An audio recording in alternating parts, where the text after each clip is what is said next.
Terbit dah Okey, insya-Allah kali ini mungkin dah molek dah kot sebab kita tukar line telefon. Insya-Allah agak-agak moleklah. Okey.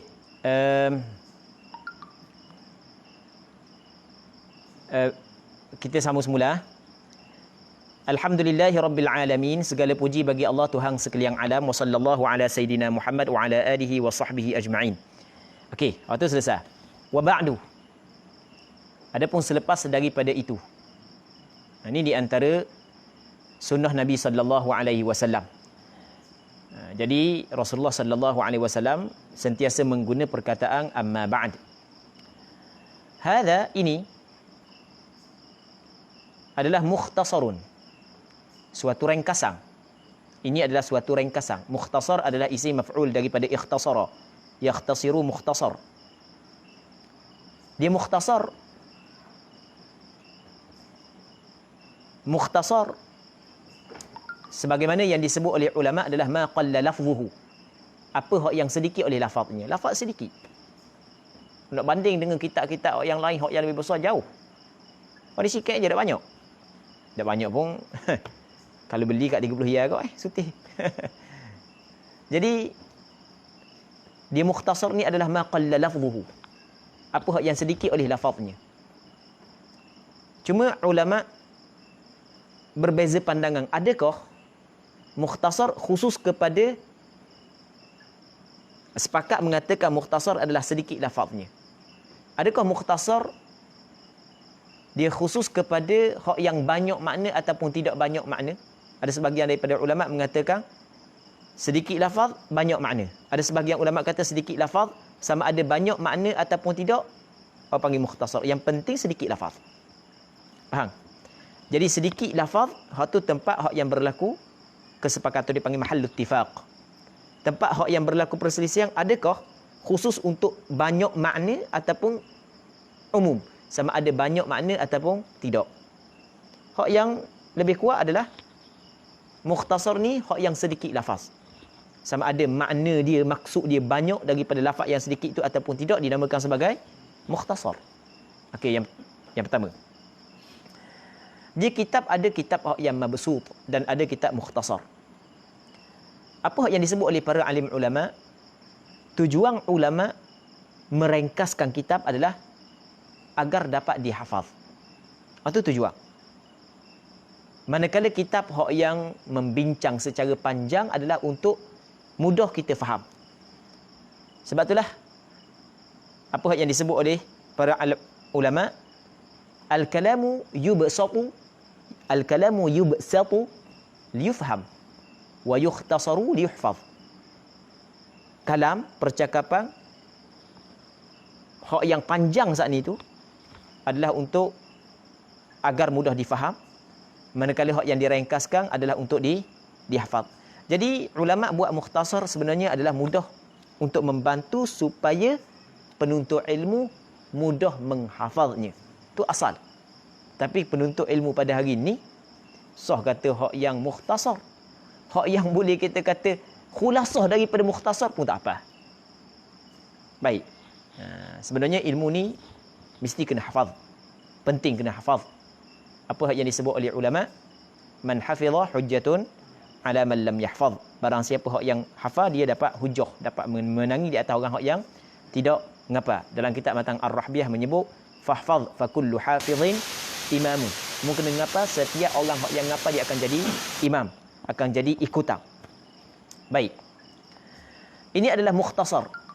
Suatu ringkasan. Suatu ringkasan kainun ala madhhabil Imam Syafi'i. Yang adalah ia di atas mazhab Imam Syafi'i. Dia kalau kita i'rab ala madhhabi dipanggil shibhul jumlah. Jar majrur, dia adalah shibhul jumlah. Sebelum dia ada isim nakirah, maka i'rabnya adalah sifat. Jadi ala dia bergantung kepada suatu yang dihadzaf, yang mana suatu yang dihadzaf itu menjadi na'at ataupun sifat kepada mukhtasarun. Ai hadza mukhtasarun kainun ala madhhabi al-Imam Syafi'i. Ini adalah suatu ringkasan yang adalah ia menurut mazhab Imam Asy-Syafi'i. Di mazhab ni, mazhab sebenarnya.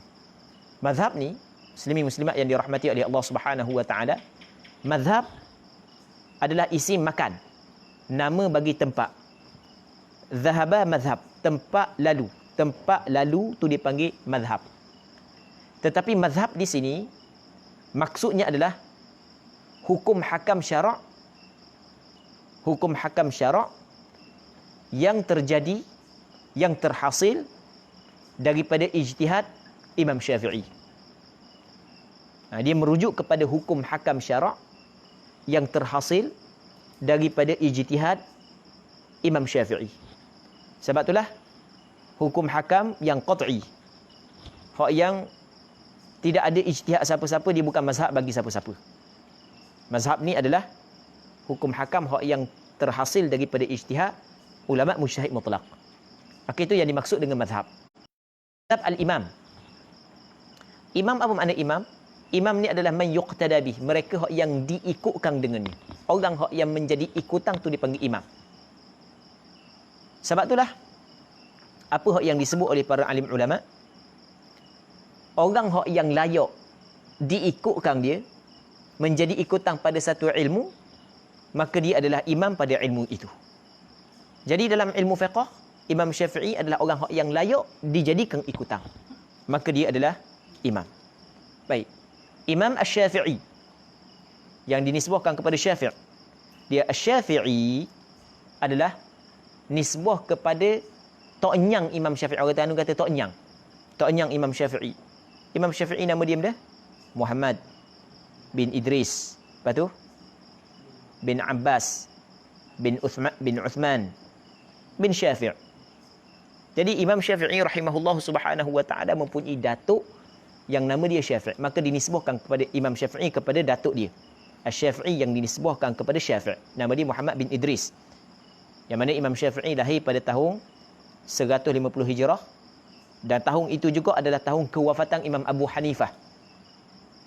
Tahun kewafatan Imam Abu Hanifah, Nu'man bin Thabit radhiyallahu anhum jami'an. Dan Imam Syafi'i wafat pada tahun 204 Hijrah. Rahmatullahi ta'ala alaih wa ridwanuh. Rahmat Allah ke atasnya Imam Syafi'i dan keredaannya Allah. Ini dipanggil jumlah insya'iyah ma'nan, jumlah du'aiyah. Kita minta, pengarang kita minta daripada Allah agar memberi rahmat kepada Imam Syafi'i dan memberi keredaan kepada Imam Syafi'i. Cuma kita tak mahu huraikan panjang. Kalau orang belajar dalam ilmu balaghah, dia ada istilah jumlatun yatun lafzan insya'iyatun ma'nan. Baik. Katanya iqtasartu fihi, telah membatas oleh aku. Kata Imam Ibn Naqib Al-Misri, aku membataskan fihi, dalamnya, dalam hadzal mukhtasar. Dalam mukhtasar ini aku membatalkan ala sahihi minal madhab, di atas hak yang sahih daripada madhab. Madhab di sini adalah madhab Imam Syafi'i. Maksudnya dalam mazhab Imam Syafi'i kadang-kadang ada beberapa pandangan. Kadang-kadang daripada Imam Syafi'i sendiri ada beberapa pandangan. Kadang-kadang daripada ashabul wujuh ada beberapa pandangan. Ulama-ulama mazhab Imam Syafi'i mempunyai beberapa pandangan. Maka dalam beberapa pandangan tersebut ada hak yang sahih dan ada hak yang dhaif. Jadi Imam Ibn Naqib Al-Misri dia nak memuatkan dalam kitab dia ni, dalam mukhtasar dia adalah apa hak yang sahih daripada mazhab Imam Syafi'i. Tapi apa hak yang sahih daripada mazhab Imam Syafi'i saat itu mengikut ukuran siapa? Indar Rafi'i wan Nawawi. Di sisi Imam Rafi'i dan Imam Nawawi. Kerana kedua orang ulama ini adalah tiang kepada mazhab Imam Syafi'i. Baik. Au ahadihima, atau salah seorang daripada keduanya. Dia dalam mazhab Imam Syafi'i ada pandangan yang disepakati oleh Imam Rafi'i dan Imam Nawawi. Di dalam menilai pandangan tersebut adalah pandangan yang sahih. Cuma cara nak menilai pandangan yang sahih, dia ada dawabit dia. Ada cara dia, ada kaedah dia. Ada kaedah dia. Sebagai contoh, Imam Syafi'i rahimahullahu subhanahu wa ta'ala, Imam Syafi'i rahimahullahu subhanahu wa ta'ala, dia ada qaul qadim dan dia ada qaul jadid. Dia ada qaul qadim dan ada qaul jadid. Jadi antara dua qaul tersebut, qaul jadid adalah qaul yang sahih. Dan qaul qadim adalah qaul dhaif, qaul hak yang ditinggal oleh Imam Syafi'i. Okey, itu secara umum. Tapi ada juga dalam beberapa masalah ditasahihkan qaul qadim berbanding dengan qaul jadid. Baik. Jadi ada beberapa aqwal bagi Imam Syafi'i dan ada beberapa wajah ataupun pandangan bagi ashab Asy-Syafi'i. Maka ulama-ulama yang sampai kepada martabat mujtahid tarjih, dia cuba mentarjihkan mana pandangan hak yang lebih kuat, dan pandangan yang lebih kuat itulah pandangan yang sahih ataupun pandangan yang al-asah. Jadi apa yang dimuatkan dalam kitab ini adalah pandangan yang sahih di sisi Imam Rafi'i dan Imam Nawawi. Cuma kadang-kadang ada juga beberapa masalah dalam mazhab Imam Syafi'i yang berlaku khilaf, yang mana yang mentasahihkan hanya Imam Rafi'i, Imam Nawawi tidak mentasahihkan. Maksudnya tidak ada Imam Nawawi mentasahihkan permasalahan tersebut, ataupun sebaliknya, Imam Nawawi yang mentasahihkan manakala Imam Rafi'i tidak mentasahihkan permasalahan tersebut. Baik. Jadi dia nak membataskan dalam kitab dia hak yang sahih daripada mazhab Imam Syafi'i di sisi Imam Rafi'i dan Imam Nawawi, ataupun salah seorang daripada keduanya. Kerana keduanya adalah tiang dalam mazhab Imam Syafi'i. Dan waqad adhkuru fihi khilafa.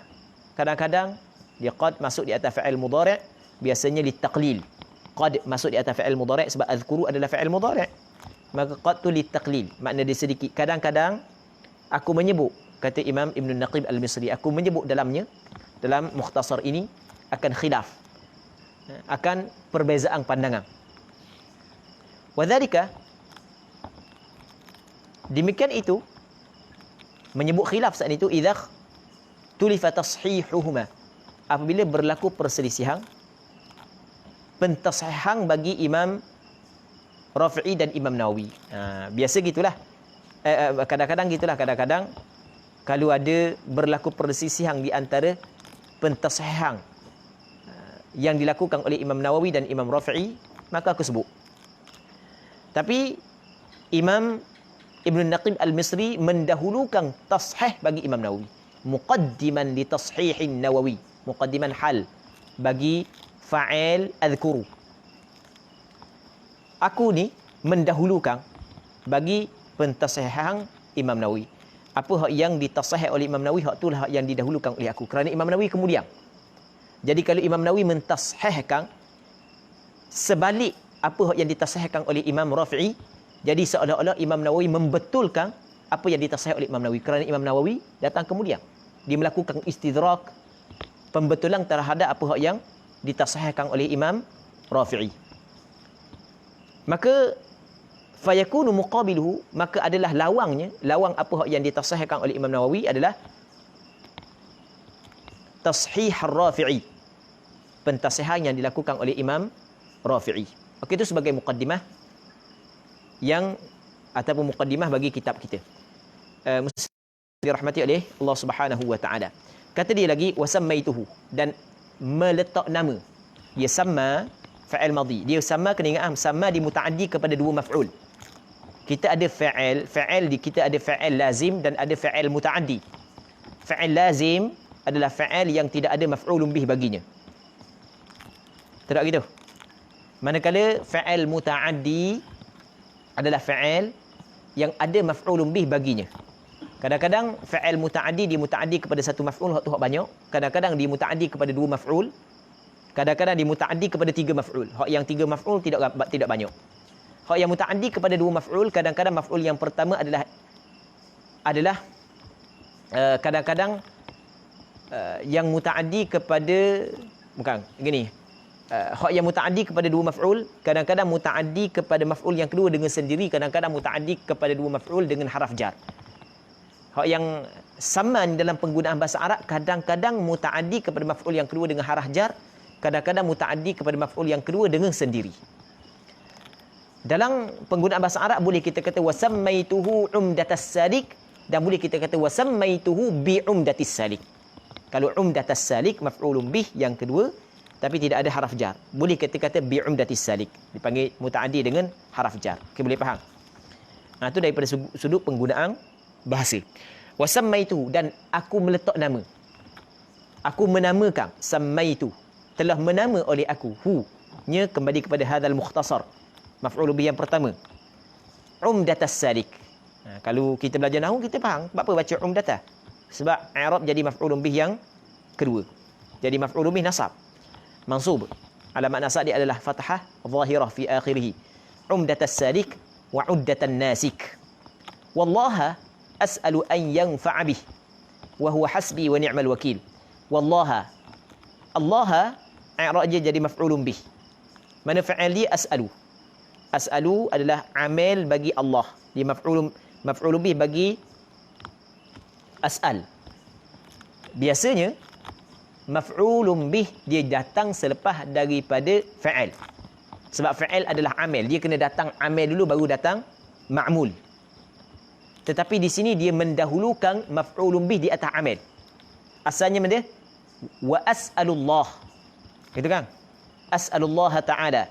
Nas'alullah as-salamata wal afiyah. Tak? Tapi ni dia tukar. Benda dia buat mari Allah dulu. Okey, boleh faham? Huruf banyak sikit sebab ada kaedah di sini. Ada kaedah.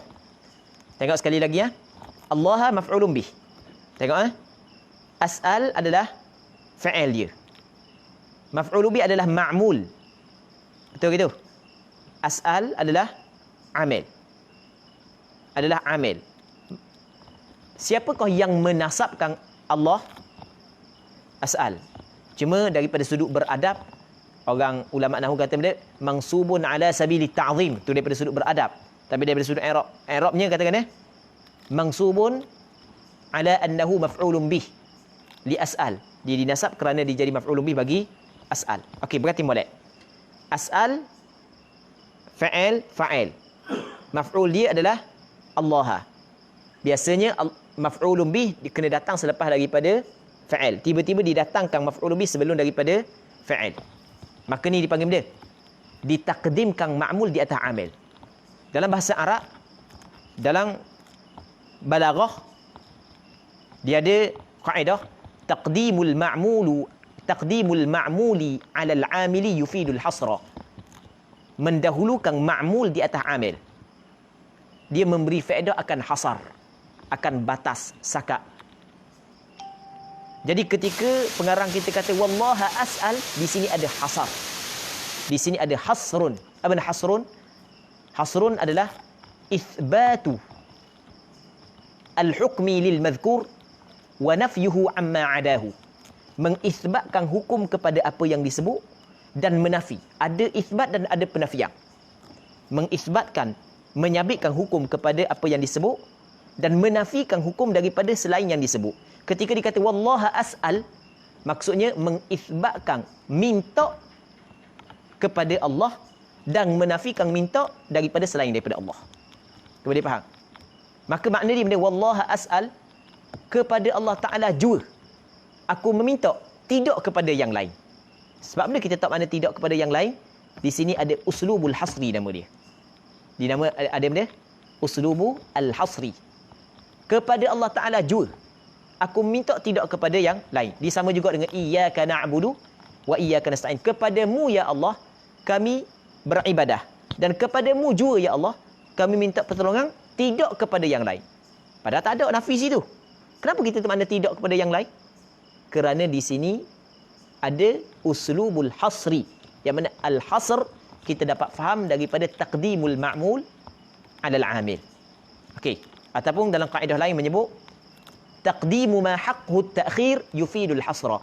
Mendahulukan barang yang sebenarnya kena letak ke diam, dia memberi faedah akan hasar. Okey, tu kena ingat kaedah tu. Okey, boleh. Jadi kalau kita nak tahu makna yang tepatnya adalah wallaha as'alu, kepada Allah Ta'ala jua aku meminta, tidak kepada selain daripada Allah. Tidak kepada selain daripada Allah. Aku minta an yanfa'ah, aku minta kepada Allah bahawa. Maf'ul bih yang kedua bagi as'al. Maf'ul bih yang kedua bagi as'al. Aku minta kepada Allah, minta benda an yanfa'ah, bahawa memberi manfaat ya Allah. Kalau nafa'a yanfa', memberi manfaat. Kalau intafa'a yantafi'u, mengambil manfaat. Memberi manfaat. Memberi manfaat ya Allah. Dengar modek. Ni anak nak ayat satu kaedah lagi. Kita ada satu kaedah lagi. Ku apa dah jam? 10 minit lagi kita baca. Tengok ah. Kita ada satu kaedah lagi. Dia nafa'a yanfa'u, dia fa'il muta'addi. Fa'il dia? Fa'il muta'addi. Sekarang ni, kalau kita tengok ay yanfa'a bihi, maf'ulun bihi dia tak ada. Sebenarnya dia adalah fa'il muta'addi, dia ada maf'ulun bihi, tapi maf'ulun bihi tidak disebut. Dibuang maf'ulun bihi. Maka di sana ada kaedah. Kaedah dalam bahasa Arab, hadzaf ma'mul, maf'ulun bihi ma'mul. Hadzaf ma'mul juga yufidul umum. Hadzaf ma'mul yufidul umum. Dia panggil dia, kaedah dia hadzful ma'muli yufidul umum. Hadzaf ma'mul, maf'ul bihi adalah ma'mul.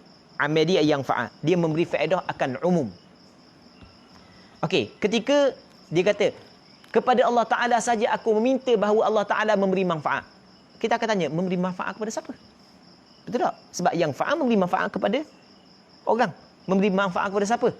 Okey, kepada seluruh. Apa kita faham makna kepada seluruh? Kerana dia hadaf ma'mul. Faham?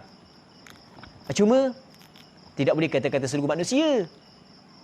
Tak boleh nak kata seluruh manusia. Kita kena kata seluruh hak yang terlibat secara langsung ataupun tidak dengan kitab ni. Penuntut ilmu. Yang menuntut ilmu daripada kitab ni. Orang ngajar daripada kitab ni. Orang hak yang murajaah. Orang hak yang membaca. Faham? Orang hak yang membantu cetak. Tu termasuk dalam orang hak yang ada kaitan dengan kitab ini. Dan golongan itulah hak yang pengarang kita minta agar Allah Ta'ala memberi manfaat kepada dia. Faham? Kena ingat kaedah tadi, kaedah yang pertama dia taqdimul ma'muli 'alal 'amili yufidul hasra. Kaedah yang kedua dia hadzful ma'mul yufidul umum. Sebagai contoh dalam Al-Quranul Karim ada ayat Allah Subhanahu wa Ta'ala berfirman, wallahu yad'u ila daris salam. Allah Ta'ala menyeru, mengajak kepada daris salam, kepada syurga. Ajak siapa? Ada sebut tak? Yad'u, dia ada maf'ulun bih dia. Hadzaf ma'mul. Faham? Faham? Maka hadzaf ma'mul memberi faedah akan umum. Sebab tu dalam kitab tafsir dia kata lagu mana? Wallahu yad'u ila daris salam ay kulla ibadih. Dia ambil mana dia kita tafsir kulla ibadih? Dia faham daripada kaedah tu.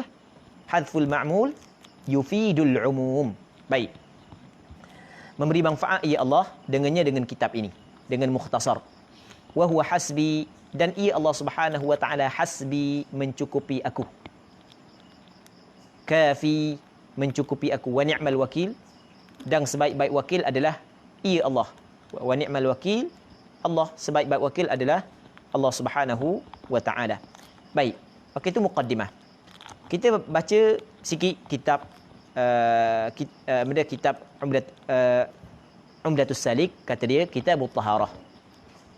Babul Miyah.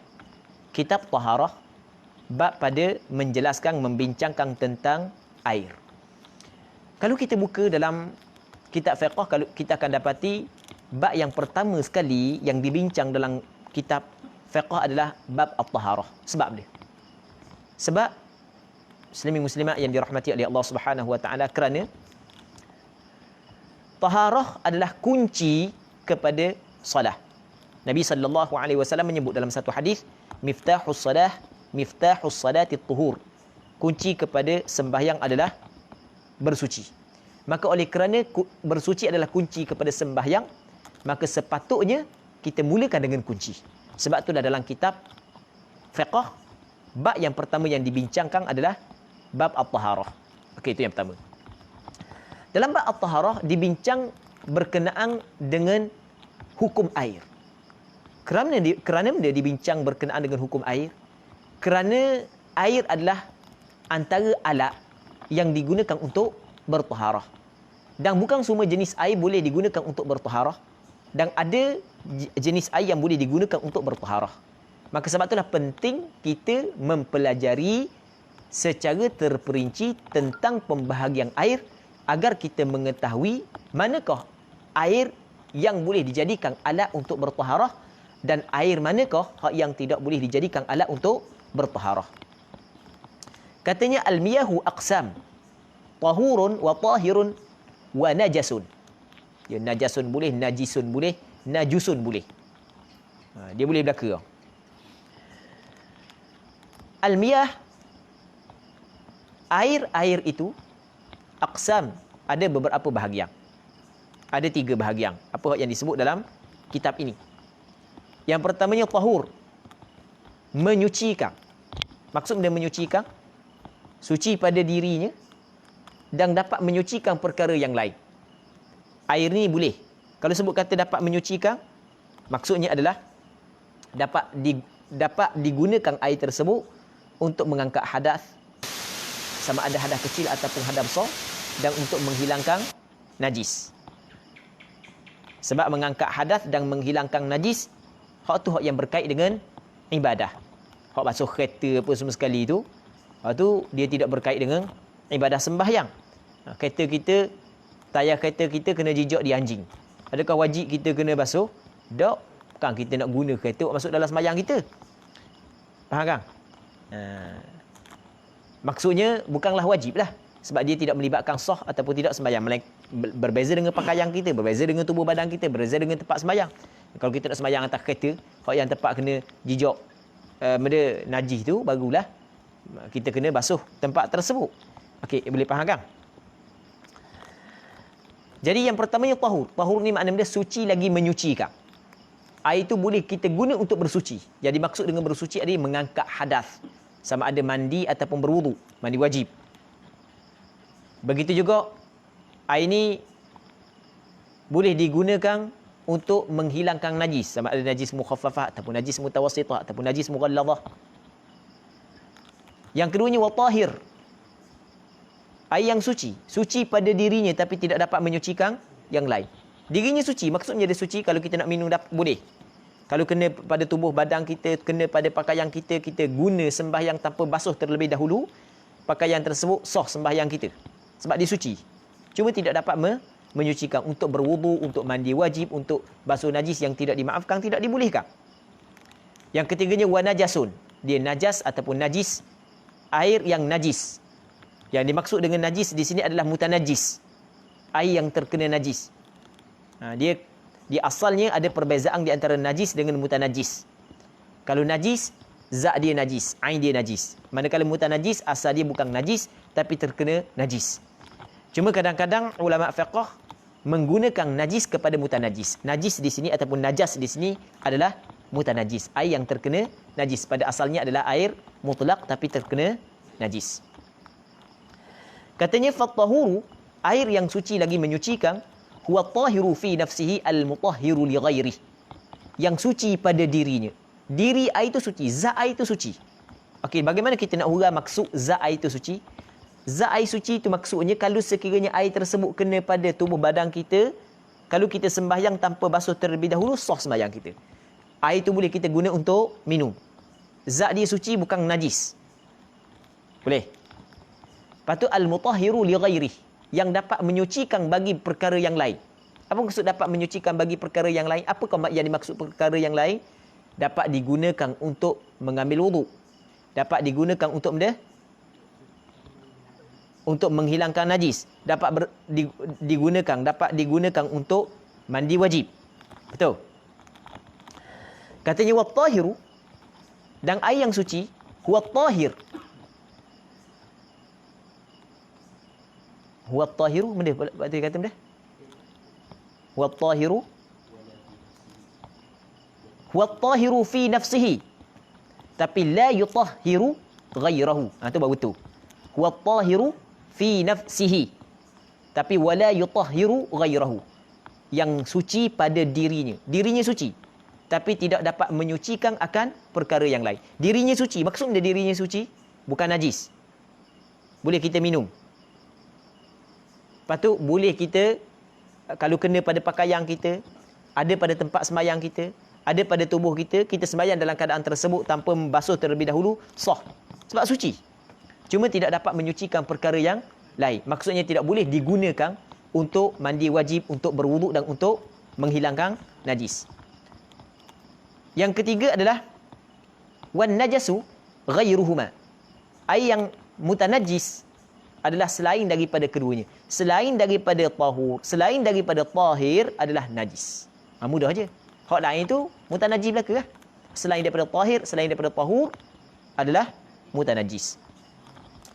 Katanya fala yajuzu raf'u hadatsin wala izalatu najasin illa bil ma'il mutlaq wa huwa at-tahuru ala ayyi sifatin kana min asli al-khilqah. Fala yajuzu, maka tidak harus. Okey, dengar molek ni kaedah. Orang belajar fiqh dia kena tahu kaedah yang digunakan dalam kitab fiqh. Istilah-istilah yang digunakan dalam kitab fiqh. Orang belajar fiqh dia kena tahu istilah-istilah yang digunakan dalam kitab fiqh. Di yajuz dalam kitab fiqh kadang-kadang dengan makna yahillu, kadang-kadang dengan makna yasihhu. Ni sebagaimana yang disebut oleh Imam Nawawi dalam kitab Majmu'. Yajuz kadang-kadang dengan makna yahillu, kadang-kadang dengan makna yasihhu. Dan kadang-kadang digunakan untuk dua makna tersebut. Okey, sekarang ni kita nak tahu makna la yajuzu dengan makna la yahillu ke ataupun la yasihhu ke ataupun dua-dua. Kita tengok. Maka tidak harus mengangkat hadas.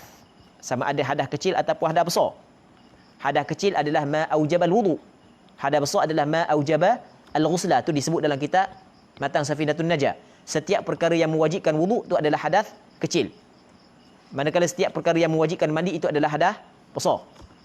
Terjadi hadas kecil dengan salah satu daripada 4 perkara. Terjadi hadas besar dengan salah satu daripada berapa perkara dah ingat dah? Berapa perkara? Terjadi hadas besar. 6 perkara, betul? Tidak 6 perkara kan? Betul? 6 perkara. Tolak saja, tolak mati saja. Tolak mati saja. Betul? Mujibatul ghusli sittah kan? Dia yang perkara yang mewajibkan mandi ada berapa? Ada 6. Ilajul hasyafati fil farji wa khurujul mani. Lepas tu wal haidu wan nifasu wal wiladatu. Maut dah masuk. Sebab maut dia adalah perbincangan dia. Hak tu dah masuk jadi 5. Okey, tu perkara yang mewajibkan mandi. Boleh? Tengok kan, kalau ingat kan mudah kan? Kalau dah ingat dak capai mana? Sebab tu kata ulama, man hafiza hujjatun ala man lam yahfaz. Fahfaz fa kullu hafizin imamu. Baik. Tidak harus mengangkat hadas. Tidak harus mengangkat. Apa makna mengangkat? Menghilangkan hadas. Apabila seorang tu ketuk, maka ada hadas pada dia. Nampak tak dengan mata kasar? Tak nampak. Faham? Ada hadas pada dia. Yang mana hadas tersebut menghalang dia daripada mengerjakan ibadat sembahyang. Kalau sekiranya tidak ada yang mengharuskan. Kalau ada yang mengharuskan, tetap boleh dia mengerjakan sembahyang walaupun dia berhadas. Contoh, tidak ada air untuk dia berwuduk dan tidak ada tanah untuk dia bertayamum. Maka dia kena sembahyang dalam keadaan tersebut. Dia berhadas ke tak? Berhadas. Boleh tak dia nak sembahyang? Boleh, bukan wajib. Faham? Okey. Maka tidak harus mengangkat hadas, menghilangkan hadas. Wala izalatu najas, dan tidak harus juga menghilangkan najis. Waw huruf ataf, izalatu ataf pada raf'u, la tu taukid bagi nafi. Dan tidak harus menghilangkan najis illa bil ma'il mutlaq, melainkan dengan air mutlaq. Air mutlaq, air yang dilepaskan daripada qaid. Mesti kena air mutlaq. Air yang dilepaskan daripada qaid. Okey, boleh faham? Daripada ikatan yang lazim. Dan ulama faham mana kena guna air mutlaq? Faham daripada Quran lah. Dari mana ada dalam Quran sebut air mutlaq?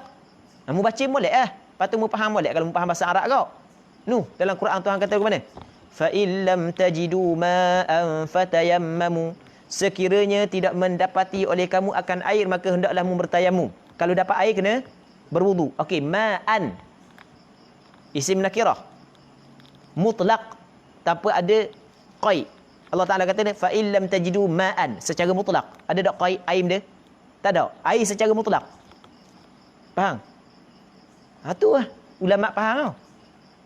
Nak cari perkataan mutlak memang tak ada dah. Tapi faham daripada penggunaan ayat tau. Mung orang faham bahasa Arab, mu faham ah. Tak faham bahasa Arab, jangan cakap ah. Dia cakap bahu kawan-kawan yang mudah faham bahasa Arab. Tidak faham dilalah al-alfaz. Okey, boleh faham kan orang belajar usul fiqh, dilalah al-alfaz. Sekarang ni Allah Taala kata fa illam tajidu ma'an. Maka jika tidak mendapati oleh kamu akan air. Okey, air ni Allah Taala datangkan secara muqayyad ke ataupun secara mutlak? Secara mutlak. Maka ulama kata mesti kena guna air mutlak.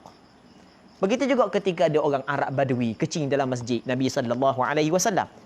Maka Rasulullah sallallahu alaihi wasallam suruh sahabat jirukan, hariqu alaihi, subbu alaihi dhanuban min ma. Tuangkan ke atas air kecilnya setimba daripada air. Ma, Rasul kata. Faham? Secara mutlak, tanpa muqayyad. Maka kata ulama mesti alat yang digunakan untuk mengangkat hadas dan membersihkan daripada najis sebab air kecil tadi dengan air mutlak. Faham? Ambil daripada Quran dan hadis ya. Jelas kan? Tengok. Sebab itulah tidak harus mengangkat hadas, mengambil wuduk dan mandi wajib dan menghilangkan najis, mukhaffafah ke mutawassithah ke mughalladhah, melainkan dengan air mutlak. Faham? Okey, sekarang ni kita nak faham la yajuzu dengan makna dia. Okey, kalau kita tengok yang pertama, boleh tak kita nak guna la yajuzu dengan makna la yasihu? Orang hak yang mengambil wuduk, mandi wajib ataupun basuh najis bukan dengan air mutlak, air musta'mal ataupun air mutanajis, sah ke tak? Tidak sah. Okey, la yajuzu dengan mana la yasihu. Okey, boleh tak kita nak kata la yajuzu dengan mana la yahillu? Tidak halal, tidak halal makna haram. Boleh tak? Haram menghilangkan, mengangkat hadas dan menghilangkan najis melainkan dengan air mutlak. Kalau dia guna air mutanajis untuk mengangkat hadas, maka hukum dia adalah haram. Boleh tak gitu? Dia guna air mutanajis dengan sengaja untuk berwuduk. Untuk berwuduk. Apakah hukum? Apakah hukum? Air mutanajis diguna untuk berwuduk. Haram ke tak? Okey, nak tahu haram ke tak? Okey, soalannya. Wuduk, ibadat ke tak? Ibadat. Ibadat wuduk Okey, menggunakan air mutanajis. Menggunakan air mutanajis untuk berwuduk, sah tak wuduk dia? Tak pakai wuduk dia. Jadi sengaja melakukan ibadat yang tak pakai. Apakah hukum? Haram. Okey, la yasihu la yajuzu di sini boleh kita kata la yasihu wa la yahillu. Dua-dua. Okey, boleh faham? Nampak kan? Itu penting kita kena faham penggunaan istilah dalam kitab fiqh. Air mutlak ni wahwa tahuru ala ayyi sifatin kana min aslil khilqah. Okey, kita lewat dah masa. Lebih kurang dalam pukul 10.45. Kita ambil belajar masa sikit malam ni. InsyaAllah kita akan minggu depan akan datang. InsyaAllah kita akan tentukan bila kita berhenti, mungkin dalam pukul 10.30. InsyaAllah. Cuma malam ni kita lajak 10 minit sebab ada masalah pada peringkat awal. InsyaAllah kita berhenti sini dulu untuk malam ni. Kita akan sambung pada minggu-minggu yang akan datang. InsyaAllah Ustaz Abdul Hakim Uthman akan bagi tahulah lagu mana benda jadual hak yang berikutnya insya-Allah. Dan untuk malam ni kita berhenti sini dulu. Kita mengharapkan ada manfaat dan ada kebaikan daripada majlis ilmu yang kita adakan pada malam yang mulia ini, insya-Allah. Dan kita berdoa kepada sidang pendengar agar dapat istiqamah sehingga khatam. Dia sebenarnya permulaan hak tu boleh ramai. Tapi dia ni hak yang rebah biasanya pada pertengahan dan pada akhir. Dia majlis khatam ramai pula. Biasa gitulah. Pengajian. Tu hak yang kita lalui dan kita alami. Sebab itulah dalam kita menuntut ilmu yang penting adalah sabar. Betul tak gitu? Wa ja'alna minhum a'immatan yahduna bi amrina lamma sabaru wa kanu bi ayatina yuqinun. Wa ja'alna minhum, kami jadikan daripada mereka itu a'immatan, pemimpin-pemimpin. Antara ulama adalah a'immah. Antaranya adalah ulama yahduna bi amrina. Yang mereka itu mendapat hidayah dengan amrina, dengan perintah kami. Lamma sabaru, ketika mereka itu sabar. Satu, wa kanu bi ayatina yuqinun, dan mereka itu yakin dengan ayat-ayat kami. Jadi sabar adalah suatu perkara yang cukup penting, petah lagi dalam menuntut ilmu. Okey, kita berhenti sini dulu untuk malam ni. Allah Subhanahu wa taala a'la wa alam. Allahumma ighfir lana wa liwalidayna warhamhuma kama rabbayana shighara wa limashayikhina wa liasatidatina ولأقاربنا ولمن أحسن إلينا ولمن أوصانا بالدعاء ولمن له حق علينا ولجميع المسلمين والمسلمات برحمتك يا أرحم الراحمين. اللهم انفعنا بما علمتنا وعلمنا ما ينفعنا. اللهم زدنا علما نافعا وفهما واسعا. اللهم بارك لنا في أعمالنا، بارك لنا في أوقاتنا، بارك لنا في كل شيء أعطيتنا. اللهم أكرمنا بالإخلاص اللهم ارزقنا الإخلاص في القول والعمل. اللهم ارزقنا الإخلاص في القول والعمل. اللهم ارزقنا الإخلاص في القول والعمل. صلى الله على سيدنا محمد وعلى آله وصحبه أجمعين والحمد لله رب العالمين.